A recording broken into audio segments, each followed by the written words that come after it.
बहुत पुरानी बात है। एक छोटे से गांव में एक लोहार रहता था जिसका नाम सुलेमान था। उसका चेहरा हमेशा धुएं और पसीने से काला रहता, लेकिन दिल शीशे की तरह साफ था। गांव वाले उसे प्यार से बाबा सुलेमान लोहार कहते थे, क्योंकि वह हमेशा दूसरों की मदद करता था। सुबह जब सूरज निकलता तो सुलेमान अपनी छोटी सी दुकान पर पहुंच जाता।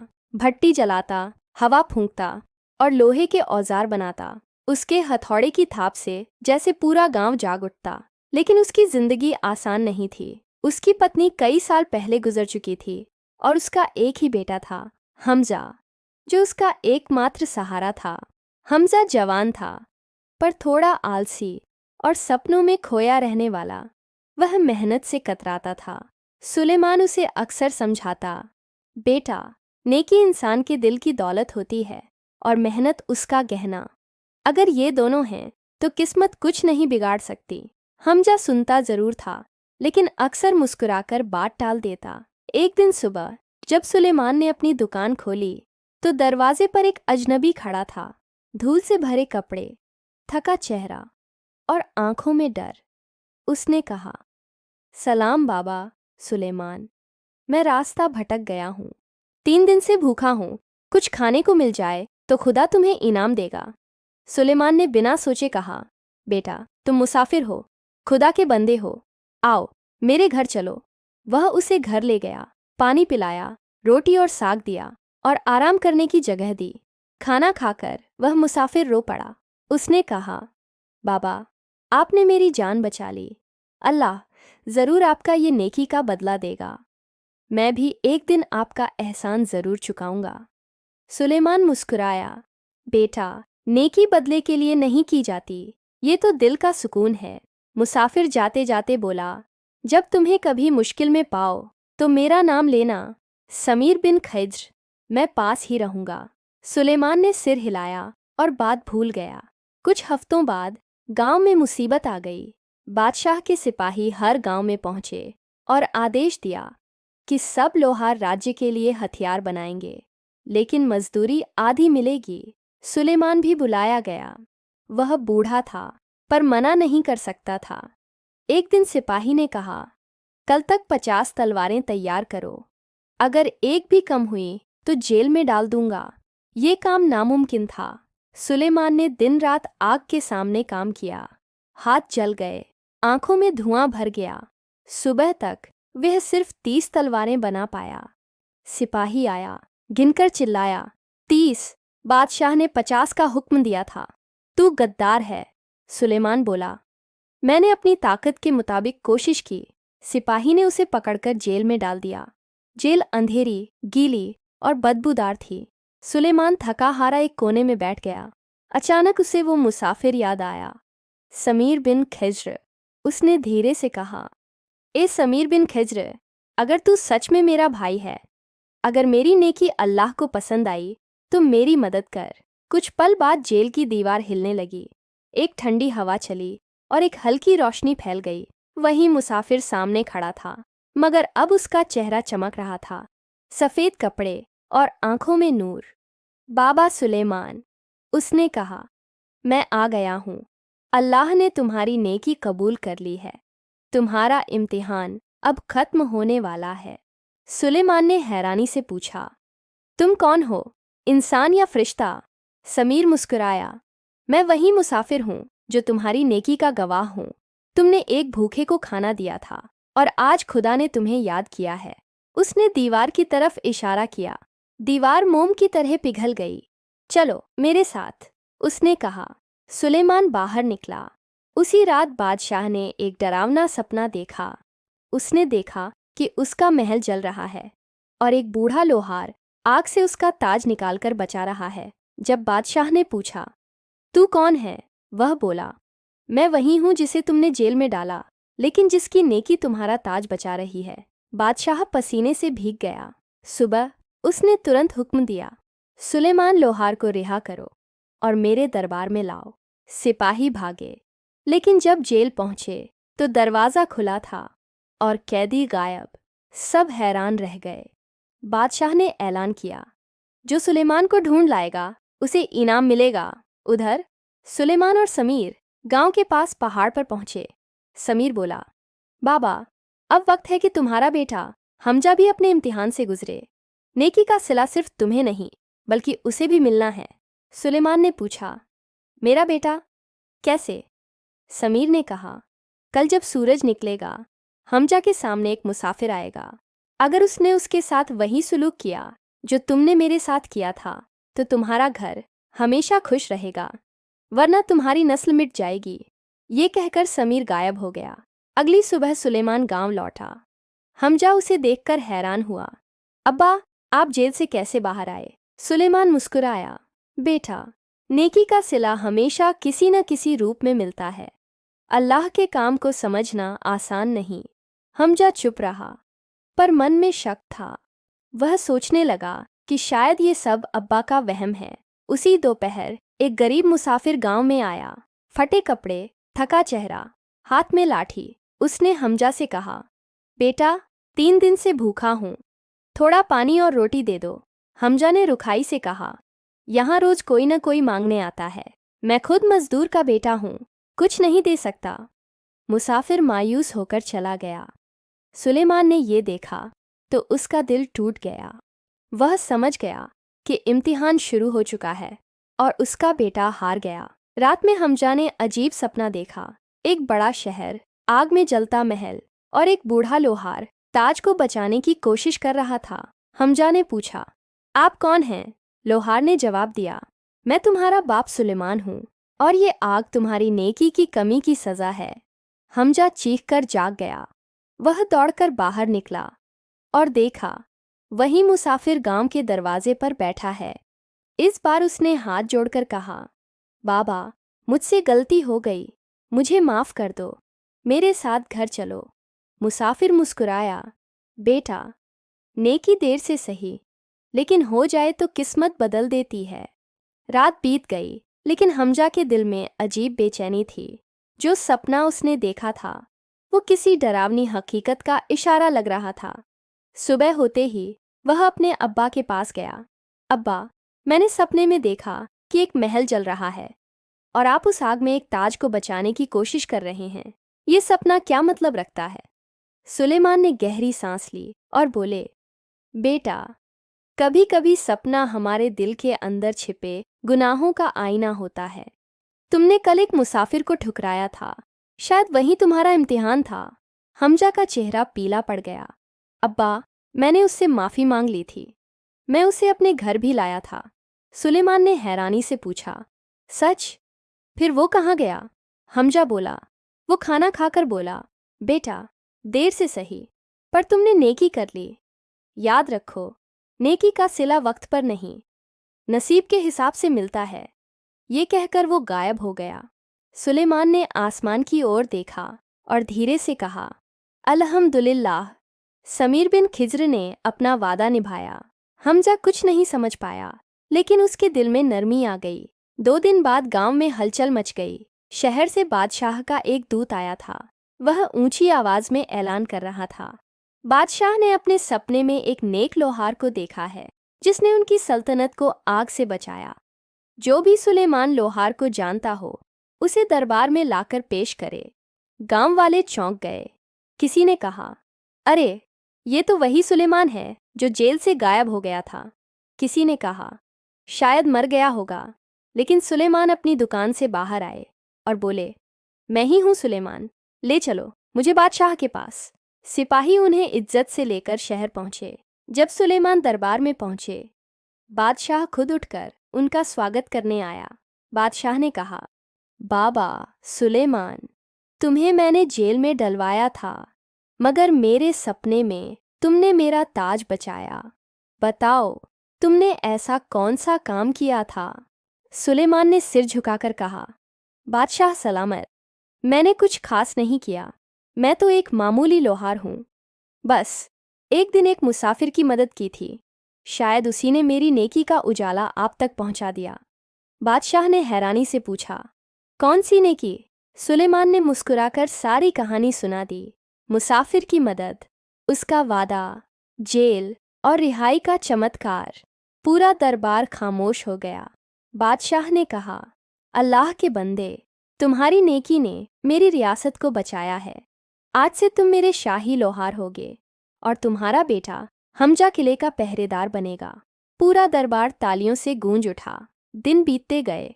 सुलेमान को इज्जत और दौलत मिली, लेकिन उनके दिल में कभी घमंड नहीं आया। वो रोज़ मस्जिद जाकर दुआ करते, या अल्लाह, अगर ये सब तेरी मर्जी से है तो मेरा दिल हमेशा विनम्र रख। लेकिन हमजा में धीरे धीरे अहंकार आने लगा।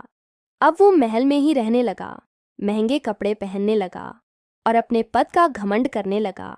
एक दिन बादशाह ने उसे बुलाया और कहा, हमजा, तुम बहादुर हो, पर नेकी सिर्फ तलवार चलाने में नहीं है, बल्कि कमजोरों की हिफाजत में है।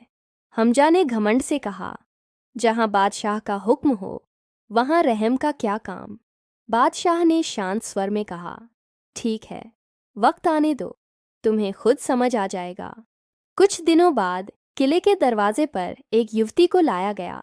सिपाही बोले, ये चोर है, बाजार से बादशाह की अंगूठी चुरा रही थी। लड़की कांप रही थी। मैंने कुछ नहीं चुराया, वो अंगूठी मुझे एक बूढ़ी औरत ने दी थी। हमजा ने कहा, झूठ बोलती है, इसे जेल में डाल दो। लड़की रोने लगी, खुदा के लिए जुल्म मत करो, मैं यतीम अनाथ हूँ। लेकिन हमजा ने उसकी एक न सुनी। रात को उसने सपना देखा, वही मुसाफिर, वही सफ़ेद कपड़े और वही आवाज़, हमजा, तुम फिर रास्ते से भटक गए हो। याद रखो, जिस दिल में रहम नहीं होता उसकी सारी नेकियां बेकार हो जाती हैं। हमजा की आंख खुल गई। सुबह वह भागकर जेल पहुंचा। लड़की अब भी बंद थी। उसने ताला खोला और बोला, बाहर आओ, तुम आज़ाद हो। लड़की ने उसकी ओर देखा और कहा, तुम बदल गए हो, तुम्हारे अब्बा तुम पर गर्व करेंगे। हमजा हैरान होकर बोला, तुम मेरे अब्बा को कैसे जानती हो? लड़की मुस्कुराई, मैं उसी बूढ़ी औरत की शागिर्द, सीखने वाली हूँ, जिसने कभी तुम्हारे अब्बा को दुआ दी थी। मैं समीर बिन खिज्र की बेटी हूँ। हमजा के पैरों तले ज़मीन खिसक गई। वह भागा भागा घर पहुँचा और बोला, अब्बा, वो लड़की समीर बिन खिज्र की बेटी है, वही जिसने आपकी मदद की थी।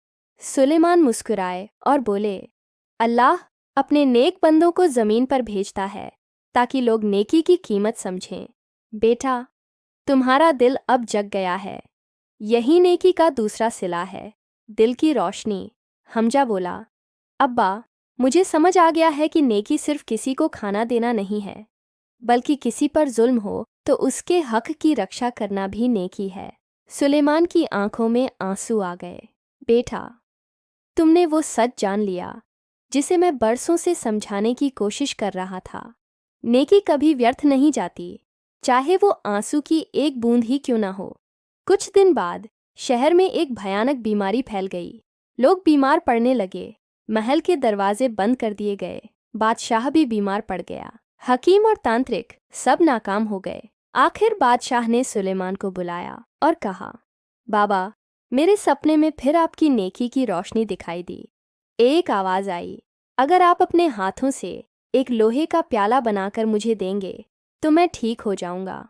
सुलेमान ने बिस्मिल्लाह कहकर भट्टी जलाई और पूरे विश्वास से एक प्याला बनाया। बादशाह ने उस प्याले से पानी पिया और पल भर में उसका चेहरा चमक उठा। पूरा राज्य खुश हो गया।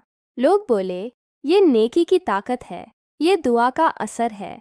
बादशाह ने ऐलान किया, आज से सुलेमान लोहार को बाबा नेकी वाला कहा जाएगा और उनका बेटा हमजा हमारी फौज का सरदार बनेगा।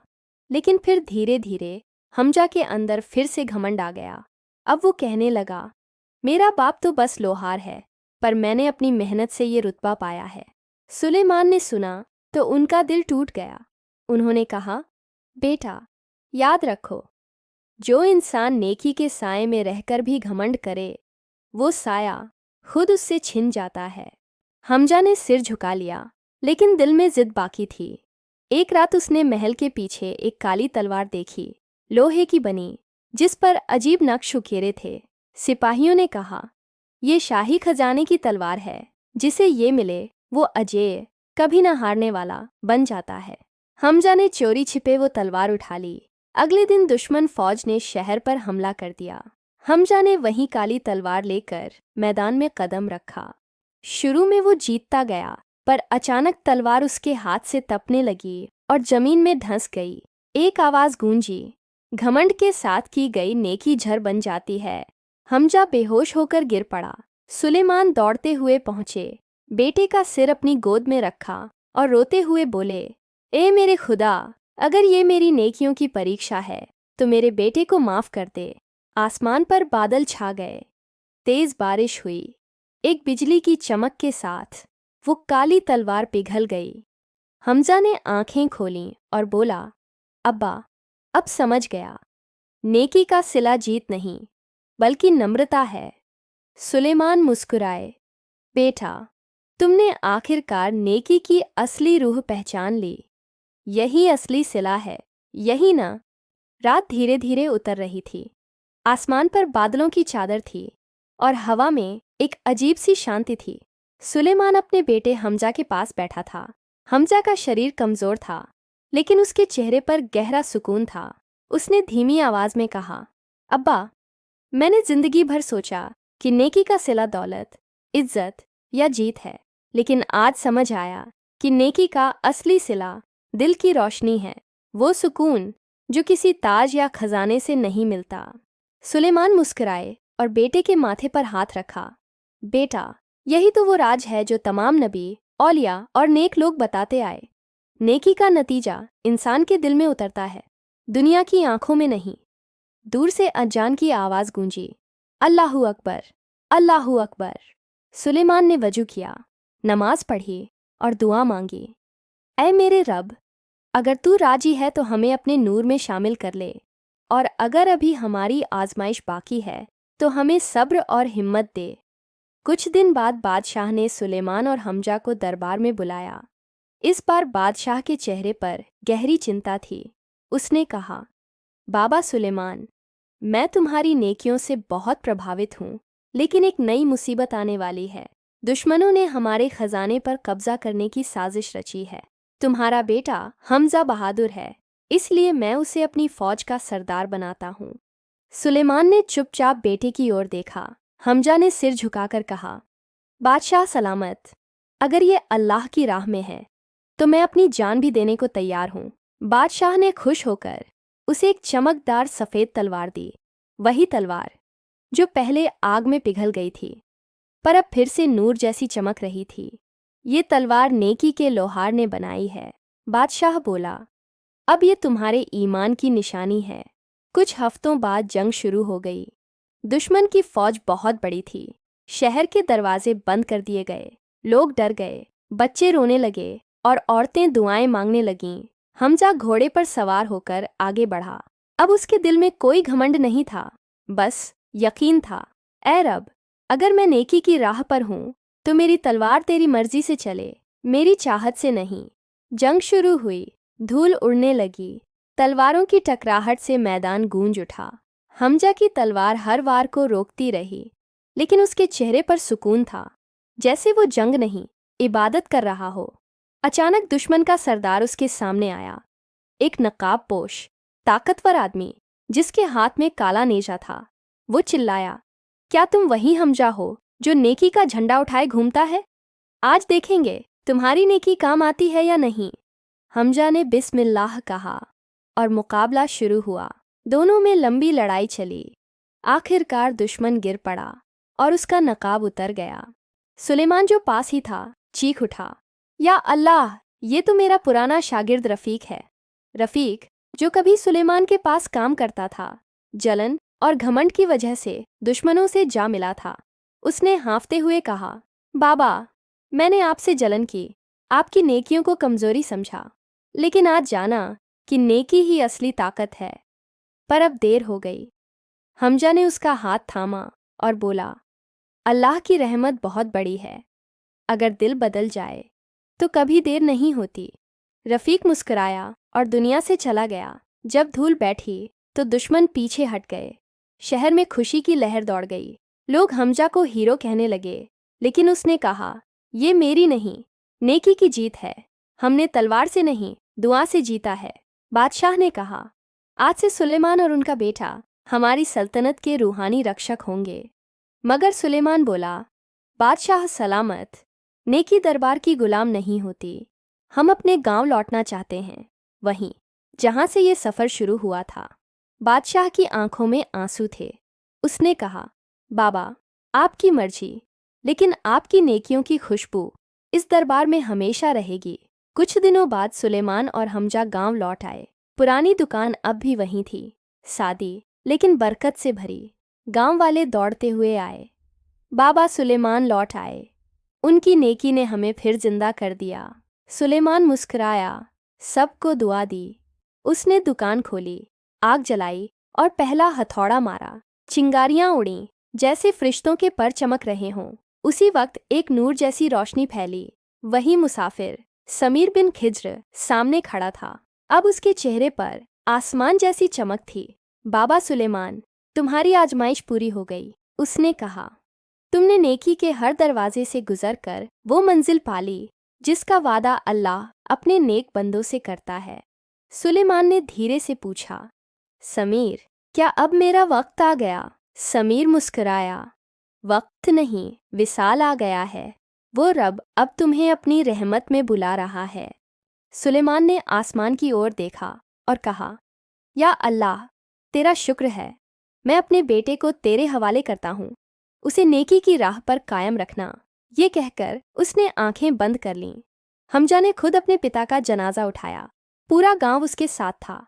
अब उसके दिल में न घमंड था न गम, सिर्फ एक वादा था कि वो अपने पिता की राह पर चलेगा।